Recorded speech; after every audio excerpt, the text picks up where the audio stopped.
కేసీఆర్ 38 ఒప్పుకుండు, 39 ఒప్పుకుండు, మన నష్టం జరిగిపోయింది రాసిచ్చిండు అని మాట్లాడినాం. ఇవాళ కేఆర్ఎంబి చెప్పిన దాని ప్రకారమే 66, 34 తాత్కాలిక ఒప్పందం చేసుకున్నా.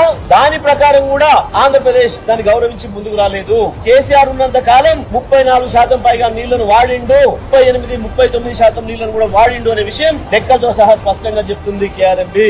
ఎందుకు మీరు ఈ సంవత్సరం నీళ్లు వాడలేకపోయినరు? లేదు, మీరు నిలవబెట్టుకున్న నీళ్లను పక్క వాళ్ళు దొంగతనంగా తీసుకుపోతుంటే ఎందుకు చేత కాకుండా కూర్చున్నారు?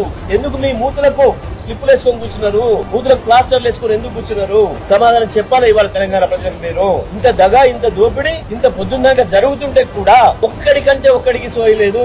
కేవలం కమిషన్లు దండుకోవడానికి, వచ్చిన వాటిని పంచుకోవడానికి, ఢిల్లీకి మూటలు పంపించడానికి టైం సరిపోతుంది తప్ప ఏం జరుగుతుంది? తెలంగాణ హక్కుల మీద దాడి ఎట్లా జరుగుతుంది? తెలంగాణ రైతాంగానికి ద్రోహం ఎట్లా జరుగుతుంది? తెలంగాణ 5 జిల్లాల మంచినీళ్ళ పరిస్థితి ఏంది అన్న సోయి ఒక్కడి కూడా లేదు ఈ మంత్రివర్గంలో.